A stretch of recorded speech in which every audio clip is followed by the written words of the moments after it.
Oi, pessoal, sejam todos bem-vindos de novo a mais um episódio do meu podcast De Frente com Outra Gabi. E como você já sabe, eu sou a Gabi.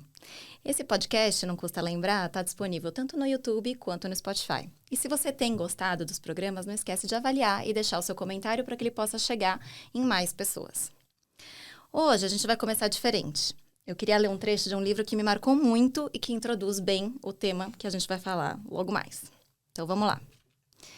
Em silêncio, eu choro, porque me sinto encolhida, frágil, incapaz de carregar a responsabilidade que me foi confiada. Em silêncio eu choro, porque esse amor, essa mistura de sentimentos, é muito, demais para levar. Em silêncio eu choro, porque você conta comigo, e eu já nem sei se dou conta de mim. Em silêncio eu choro, porque comemoro a sua vida. O simples fato de você existir me traz felicidade, paz, plenitude e sensações que ainda não foram nomeadas. Bom, esse é um trecho do livro 60 Dias de Neblina, da escritora Rafaela Carvalho, que eu recomendo demais. E ele fala dessa coisa louca, complexa, dolorosa, que é a vida pós-maternidade.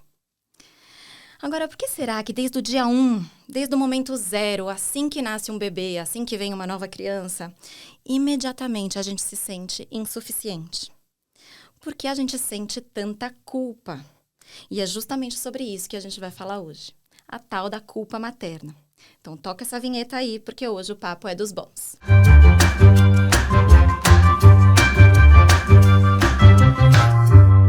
E para falar de um tema tão cabeludo e importante, não podia deixar de trazer o melhor de todos.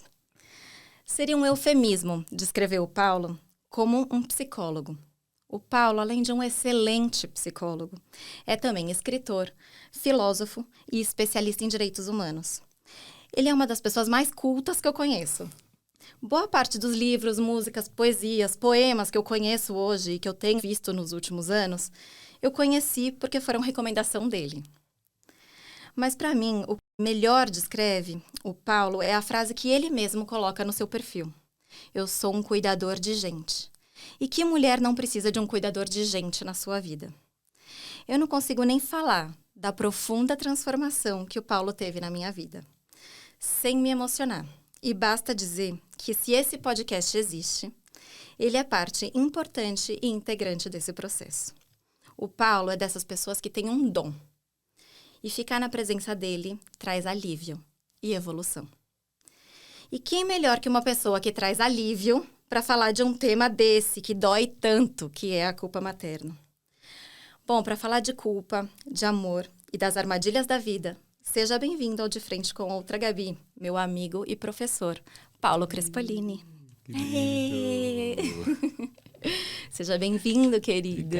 Obrigado pelo carinho. É um prazer ter você aqui. Tô até nervosa. Pouca gente sabe, mas a gente se fala há anos. É verdade. Mas a gente se viu pessoalmente hoje. Então tá sendo um momento para nós dois. Sim. Obrigada por ter aceitado esse convite. Eu que agradeço. Sei que muita gente disputa a sua presença e eu que tive a honra. Então, que bom que você tá aqui. Paulo, vamos lá? Bora. Então tá bom. Antes da gente falar de culpa materna em si, eu queria começar te perguntando: existe algo bom na culpa ou a culpa é sempre ruim? Tem um lado saudável nessa emoção? Tudo na vida é completo, né? Então, a culpa, como um sentimento, ela vai ter o polo positivo, o polo negativo, né? Então, o polo positivo da culpa é quando eu assumo a responsabilidade diante de uma pessoa, eu assumo o compromisso, estou colocando essa pessoa em risco. Então, eu preciso me culpar, eu preciso me responsabilizar, porque essa culpa ela vai colocar juízo, né? Agora, quando eu já estou fazendo das tripas coração, né? Quando eu já estou fazendo tudo que eu posso e às vezes além, que sentido faz a culpa, né? E aí ela é inútil, Sim. Não tem sentido nenhum, né? A gente vai falar um pouco sobre isso, porque é difícil achar a culpa inútil, né? Ela, Sim. na verdade, pune a gente bastante. O tempo todo. Atormentando. Atormentando. E É muito difícil falar da mãe sem a culpa, né? Tem até um clichê que fala que vem a mãe, vem a culpa. Por que será que isso acontece? E na sua experiência clínica, claro que a gente vai preservar... Paulo é ético, tá, gente? Ah, é difícil, ele é inteligente, ele fala difícil. Paulo é muita coisa. Na sua experiência clínica, claro, preservando a identidade dos seus pacientes... quando você ouve uma mãe dizendo, eu sinto muita culpa, geralmente, o que está por trás disso? A culpa, ela brota exatamente de uma distância entre o que eu fui e o que eu queria ter sido. Então, tem entre o que eu queria ter feito e o que eu fiz, né? E precisa se deparar com essa perspectiva de uma vida real, né? A mãe real, com as minhas ambivalências, né? Eu tenho mania de falar na primeira pessoa como se fosse, tá? Então, as minhas ambivalências, os meus rasgos, meus remendos, a maneira como eu amo meu filho, mas naquele dia eu odiei ser mãe, por causa de todos os compromissos, responsabilidades, demandas, entende? Então, essa é a mãe real, é a mãe que eu sou. E tem a mãe ideal, que é colocada pela cultura. A mãe real, que é a mãe possível, e essa é ideal. Tem que fazer, tem que atender, tem que dar conta de tudo, entendeu? Então, a culpa nasce exatamente desse lugar. Você falou da culpa ser algo imposto pela sociedade, sim, criado pela sociedade. Fala um pouco mais, o que quer dizer essa culpa, ela ser por pressões da sociedade, e não uma culpa que nasce de dentro da mãe? É assim, a Silvia Federici é uma historiadora italiana, ela fala da culpa a partir de um lugar, de um treino. Você imagina uma pessoa, uma mulher, que foi treinada durante, aí, ela conta assim, uns 15 anos. Tá. Né? Menina, fecha as pernas. Menina, se não fizer assim, você vai ficar pra titia, entendeu? Aquela menina de 7, que muitas vezes acorda junto com a mãe, 5 e pouco da manhã, ela já foi numa padaria, já buscou pão, já tá arrumando a mesa, né? Então, tô fazendo toda a tarefa do cuidado. E os irmãos, né? A gente está falando de uma menina de 7, tá? No meu exemplo aqui. Os irmãos de 12, de 16. É essa menina de 7, de 8, de 9 que vai acordar esses irmãos, né? É ela que brinca de casinha, de comidinha, de roupinha. Então, há um treino nesse lugar, né? E cama, mesa e banho. Então, isso é uma maneira de moldar, né, o comportamento de uma pessoa, para que na vida adulta ela reproduza esse comportamento. Entendi. Então, o que uma menina recebe, eu costumo dizer, né, assim, em sessão, não é uma caixa de brinquedos, é uma caixa de ferramentas para a vida. E se ela sai desse script, se ela sai desse lugar, o que acontece? Tem a dona culpa, para vir exatamente, né, falar assim, ei, não pode sair daí. Existe uma vida pronta e você precisa seguir. Entendeu? Então, é uma força muito grande que se impõe a essa mulher. Eu entendi. Então, desde pequena, ela está condicionada ao cuidar. Sim. E se ela não cuida, quer dizer que ela está falhando de alguma forma. Sim. Aí ela é punida. Entendi. Entendeu? E o que é essa punição? Então, há um equilíbrio de forças aí, né? De uma maneira muito injusta. A culpa materna, ela está intimamente ligada à desculpa paterna. Por que a gente não está falando de culpa paterna? É que eu queria saber. Por que a gente não está falando? Por quê? Né? Porque existe a desculpa. A tarefa de cuidado foi delegada para quem? Não estou dizendo que está certo. Né? Foi delegada para quem? Não tá. Então, não está. Né? Então, não foi delegada para o homem, socialmente falando. Deveria. Quando esse homem, né, faz lá algumas coisas, né? Quando a gente faz, né? Agora me colocar talvez nesse lugar. Ele ajuda, ele é tão bom, ele leva a filha no parque, ele... Entendeu? Mas a mãe não, a mãe é obrigação. Sim. Né? Ela tem que fazer. Então, quando tá pesado para uma pessoa, tá leve para outra. Sim. Entende? E essa leveza, essa desculpa paterna, muitas vezes é o que acaba sacrificando e colocando tanta essa perturbação na cabeça de uma mulher, né? Eu entendi. E tem até, junto desse chavão, né? Nasce uma mãe, nasce uma culpa. E também tem outro também que é uma mãe. Uma mãe pode ser tudo, menos uma mulher. Com desejos, com vontades, com sonhos. De onde vem esse padrão da mãe perfeita, da mãe que precisa dar conta de tudo e da mãe que não duvida e não erra? Há uma arquitetura. Me desculpem os arquitetos, né? Pegar o termo assim. Mas há uma arquitetura. A nossa sociedade, ela foi muito... Nessa engenharia, né? Ela foi muito terrivelmente sabida. Para poder colocar o cuidado e a culpa como uma instituição que vai punir quando essa pessoa, como eu falei agora há pouco, ousa sair desse roteiro, né? Gere culpa numa pessoa, e você... É terrível o que eu vou falar, tá? Gere culpa numa pessoa e você vai ter ela nas suas mãos. A culpa, ela é mais eficaz, terrivelmente eficaz, mais eficaz que a privação de sono, ela é mais eficaz do que o cárcere, porque ela aprisiona uma pessoa sem grades, entende? E aí tem uma perspectiva que é assim, a cultura, ela impõe esse lugar para que a mulher literalmente haja assim, né? Esse conceito de vida pronta. E com o passar do tempo, essa mulher que se torna mãe, né? Ela internaliza essa culpa.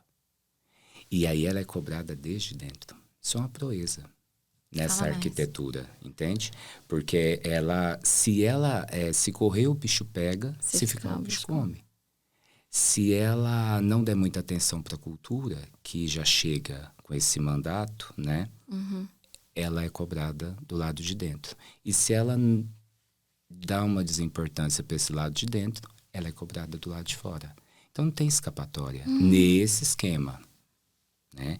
Claro que dentro de um processo analítico, né? Entendendo esse inconsciente, se desfazendo desse lugar de culpabilidade, entendeu? Aí ela vai se havendo com isso, né? E vai se libertando. Tô até um pouquinho sufocada aqui. Já me veio dar um sufoquinho aqui. Não é? A gente vai entrar nos alívios. Sim. Porque eles existem. Vamos entrar nos alívios já já. Mas eu queria antes fazer um parênteses só. Curioso que a gente coloca, né, a mulher como colocada neste lugar, né? Vítima, vai, de uma estrutura que a aprisionou.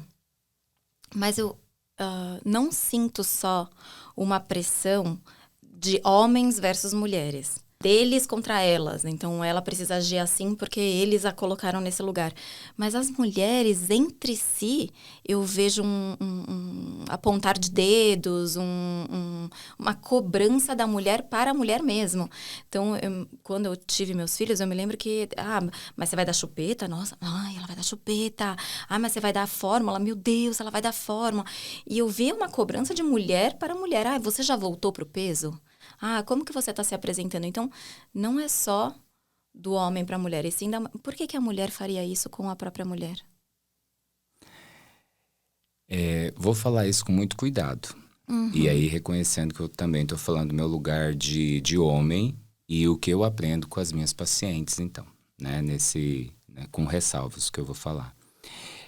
Eu tenho comigo que são duas coisas. A primeira delas tem um equilíbrio de forças. Eu tô aqui, você também vai estar. Entende? Então, assim, não vai arredar o pé daqui, não. Eu tô padecendo nesse paraíso, então a bonita tá querendo se livrar. Não vai comigo, vai sentir, entendeu? Sim. A outra coisa é a importância da lucidez crítica. Né? Que é isso? A lucidez é o quê? Vou pôr um neologismo aqui, desalienar desse lugar. Começar a questionar essa estrutura, entendeu? Ter coragem mesmo de... Gente, por que eu não posso reconhecer que hoje eu não quero fazer isso? Que hoje eu gostaria de fazer minha maquiagem com calma.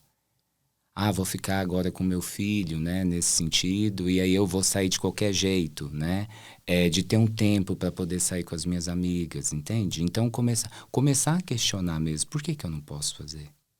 Entende? Dar vazão aos próprios sentimentos, né? Aos próprios pensamentos. Então, eu acredito que isso é válido. Mas, no tocante aí ao questionamento, suponho eu, que uma mulher faz com a outra, tem esse negócio assim, ninguém solta a mão de ninguém Exato. aqui, entendeu? Aí a diferença é, né, que se uma se liberta, aí ela vai contribuindo com a libertação das outras também. Uma puxa a outra, uma puxa a outra para a corrente do bem. Vamos juntas tomar uns drinks. Mas você tocou nesse ponto de alívios, vamos falar de alívios. Porque a gente está aqui para ajudar as mães desesperadas, paz, né? como eu. Vamos trazer paz para mim, como começa? Como se liberta de uma culpa? O que fazer para parar de martelar na cabeça? Que você está fazendo tudo errado.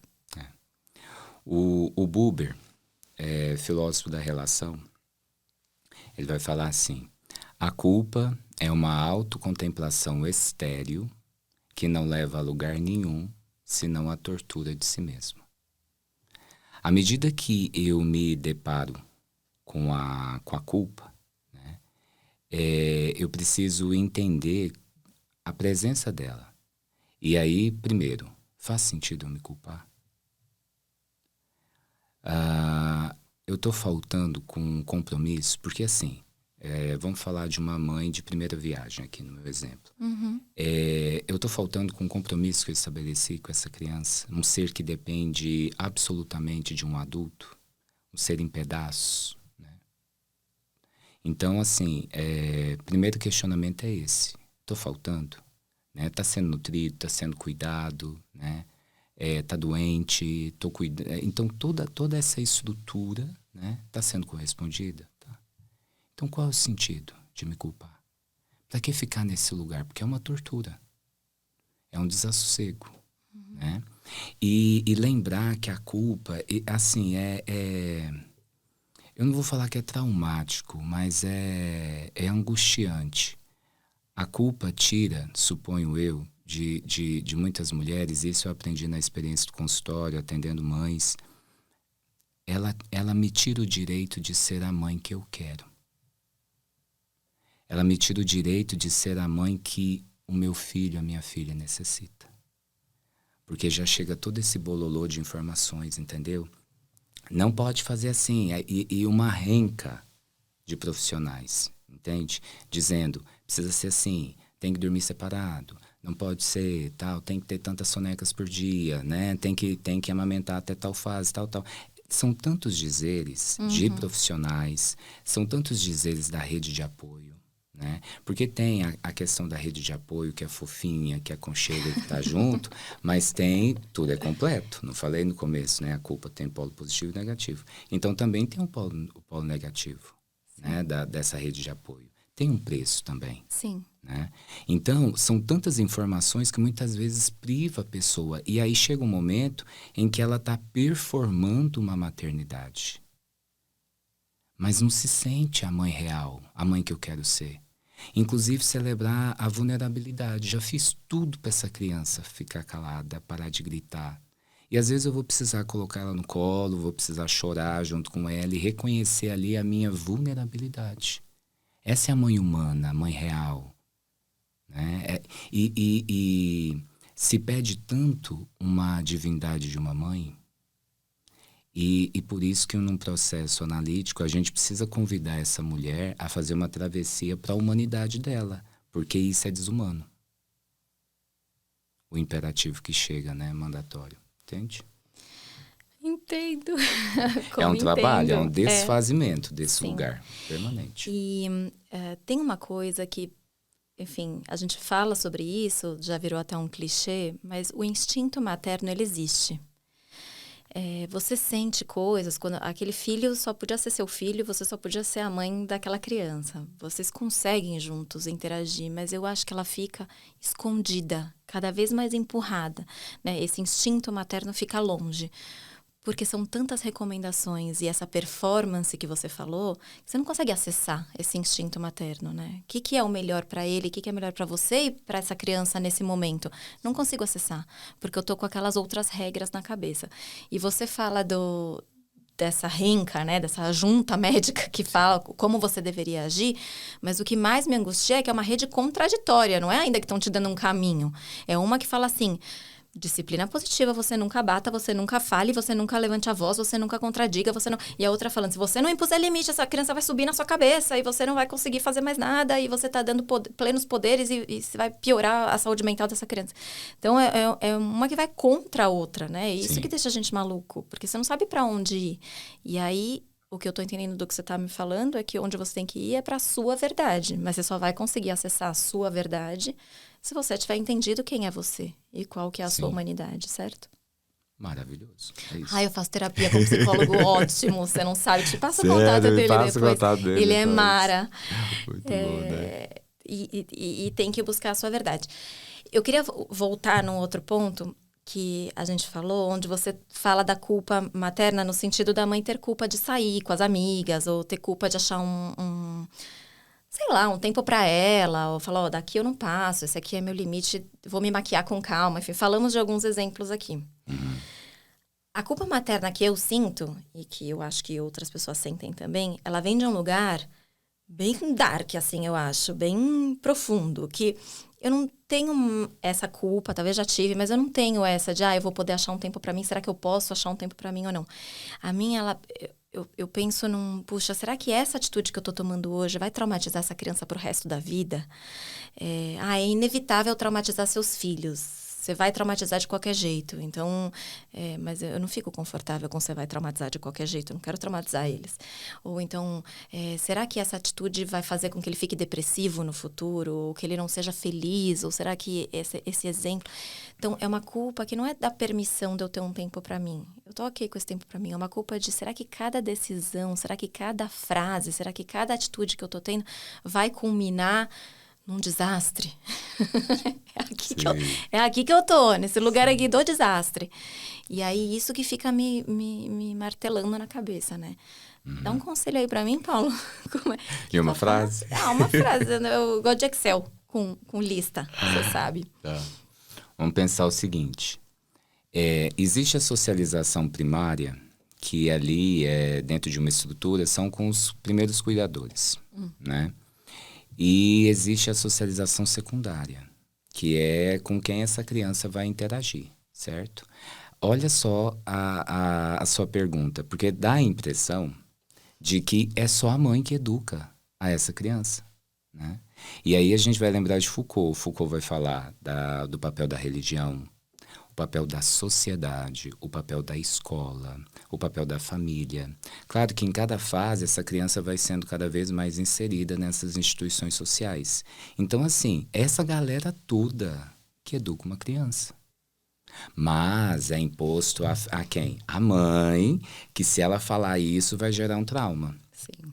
Que se ela deixar tal coisa, deixar a criança ali um pouco no berço, a criança vai sofrer de desamparo, entende? E a gente vai precisar lembrar do seguinte, quanto mais honesta uma pessoa é com a criança, né? Eu vi até a Tayane Leonardo esses dias, num outro material, ela falando, né? Não é que a mamãe precisa trabalhar. A mamãe quer trabalhar. A mamãe precisa ir para a academia. Não. Essa pessoa quer ir para a academia. Ela não é só mãe. Ser verdadeira. Acolher em si as próprias luzes, acolher também o sombrio, né? Trazer para perto, entende? E colocar isso ali para aquela criança. Claro que cada fase, né? Mas eu acredito que confessar as próprias vulnerabilidades, ser real, ser verdadeira, é o melhor meio. Porque também tem outra coisa, só para concluir. Existe uma questão narcísica aí. Que eu, dependendo do exemplo, eu posso... Arruinar a pessoa. Entende? Você não é tudo isso também. Vamos celebrar a nossa desimportância, entendeu? Não a nossa insignificância, mas a nossa desimportância. Tá. Entendeu? É isso. Tá bom. Tô mais calma. Tô mais calma.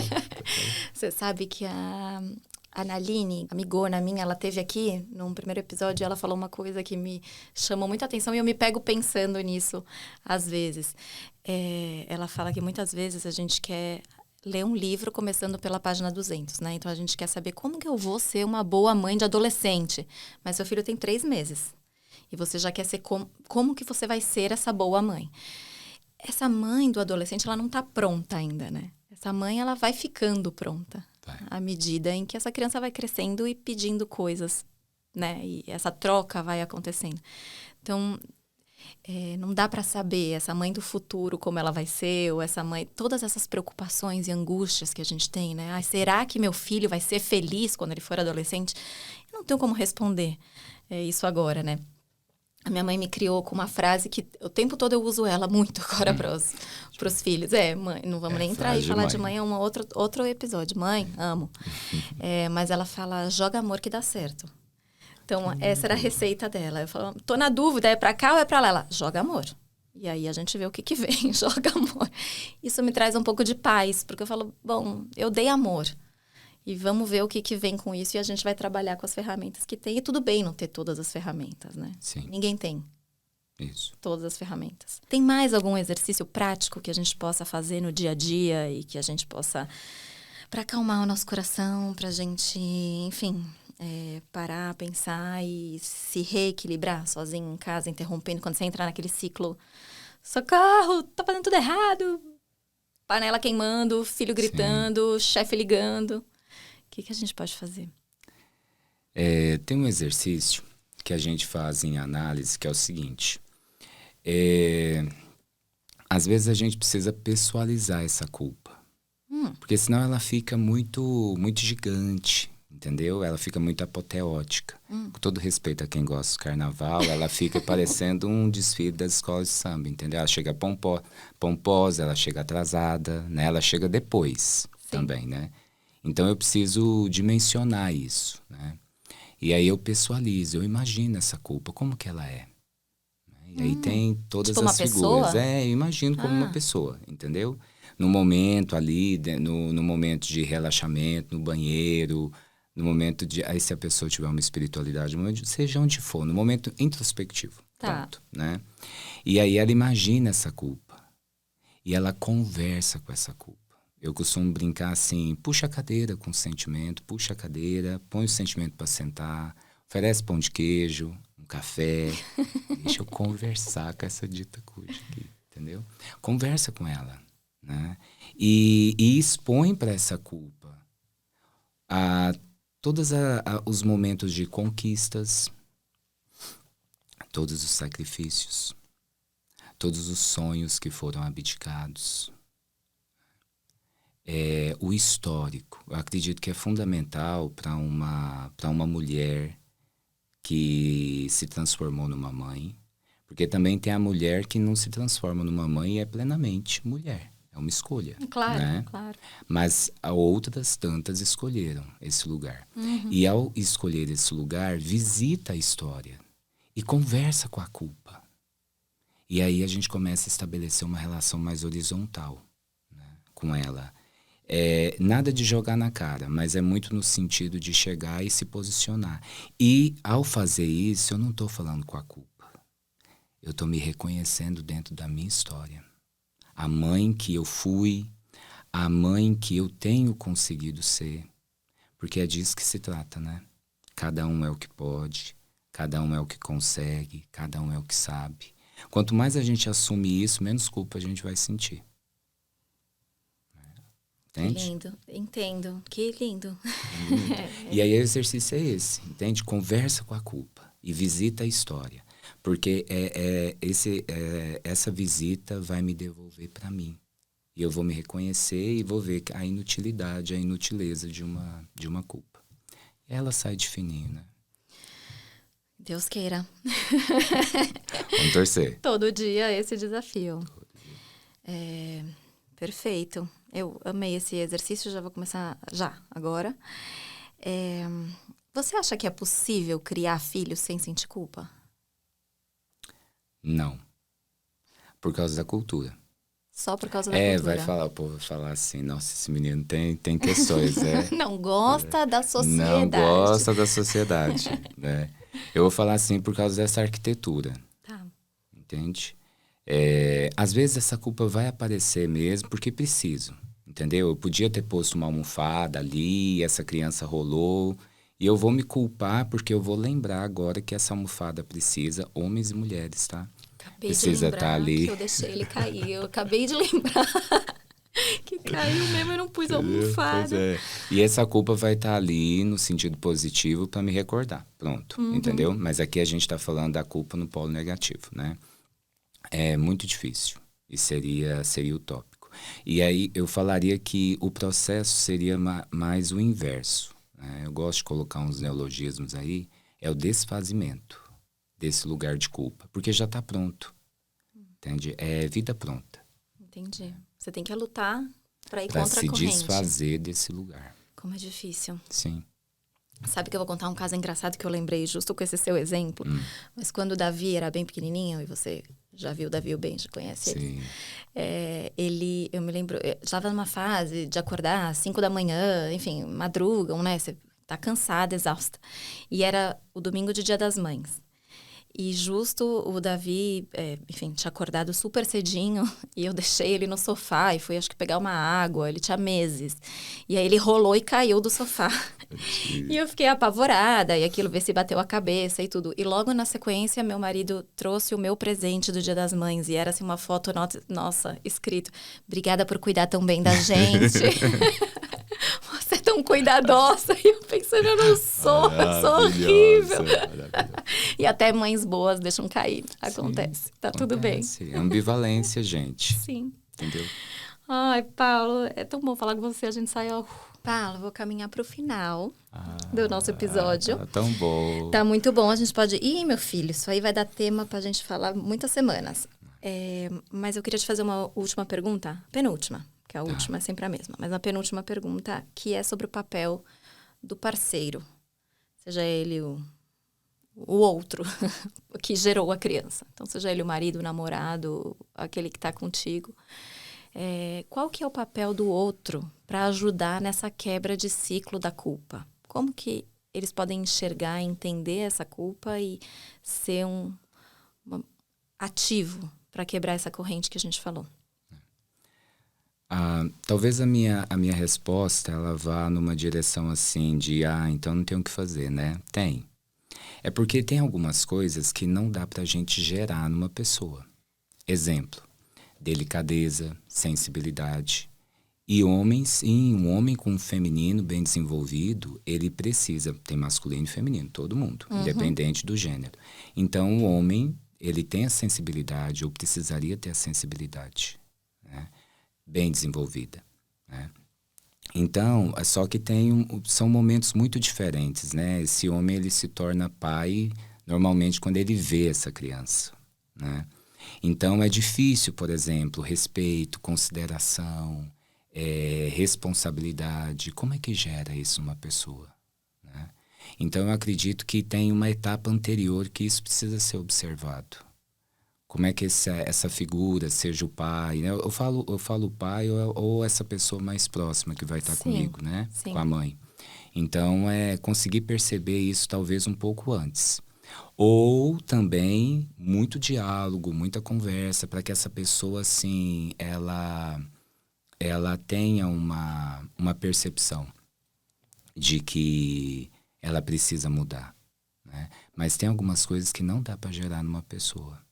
E aí é muito a imposição de uma necessidade que faz com que essa pessoa mude. Se ela não tem consciência disso, como é que coloca? Entende? Sim. Então, eu acredito que precisa ser observado antes, né? E, se for depois, essa pessoa ela precisa estar aberta ao diálogo. Né?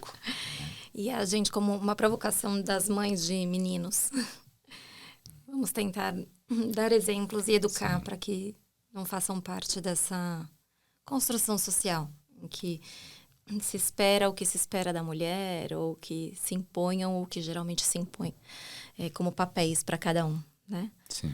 Meninos de cabeça aberta. Essa é a nossa responsa. Diga. Só um acréscimo rápido. Não dá para ficar perdendo tempo de vida com tantos afazeres, tantas demandas, né, profissionais e na casa, trabalho remunerado fora de casa e o trabalho não remunerado que se chama de amor dentro de casa, né? Então, diante de tudo isso, é uma baita perda de tempo ficar convencendo ao outro, ficar buscando o entendimento, entende? Eu acredito que estabelecer combinados. E aí a gente começa a discutir a partir disso.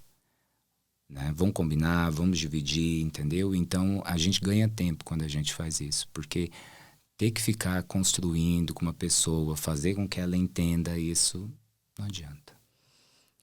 Quem entendeu, entendeu, tá? E com esse tapa na cara, a gente se encaminha para o final. E, Paulo, eu queria te fazer uma pergunta que eu faço para todo mundo que vem aqui no programa. Ela vem bomba. Ela vem bomba porque ela junta, mesmo que a gente tenha passados e especialidades e fale de coisas diferentes, ela junta todo mundo numa resposta comum.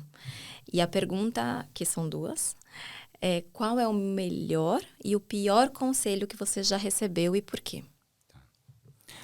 O melhor foi quando eu ouvi de uma pessoa que... Por que você não se torna psicólogo? Você seria um bom psicólogo. Eu já vinha de uma formação acadêmica, né, em filosofia, teologia, e era um momento muito decisório na minha vida. E mudou o rumo e o prumo da minha vida. Né? Ali eu falei, mais uma faculdade, mais uma, e fui. Né? Estou aqui hoje. Vamos agradecer a pessoa. Pessoa, sim. Você. Obrigada, pessoa. É o melhor amigo. Não tenho palavras. Pessoa, já te amo, pessoa, muito. Nossa, que amigo. E o pior? O pior é bem na contramão disso. Você vai quebrar a cara. E eu vou esperar você quebrar a cara. É isso. E hoje a gente tá o quê? Sambando na cara dessa pessoa. É isso. E como a gente tem que ter cuidado, né? Com o que a gente escolhe ou não. Porque olha que fonte de saber incrível que você é e quão bem você faz para as pessoas. Então, que bom que você deu ouvido ao que era bom. Obrigada por você estar aqui. Mais do que por você estar aqui, obrigada por você estar na minha vida. Do jeito que você tá. Sempre tão entregue, tão disponível e tão pronto para ajudar. Eu que agradeço, de Obrigada coração. Por tudo. Eu vou terminar lendo um trechinho do mesmo livro, dos 60 Dias de Neblina, que eu acho que ajuda a concluir bastante o que a gente falou por aqui, tá bom? E fica para você refletir. Mães fazem aquilo que precisa ser feito, usando os recursos que possuem naquele determinado momento. Uma roupa, uma refeição, uma palavra, um instante não nos define, nem na essência, muito menos no amor. Caso você esteja precisando saber, você é uma excelente mãe e está fazendo um fantástico trabalho. Tá bom? E eu já tô toda arrepiada. Beijo e até a próxima.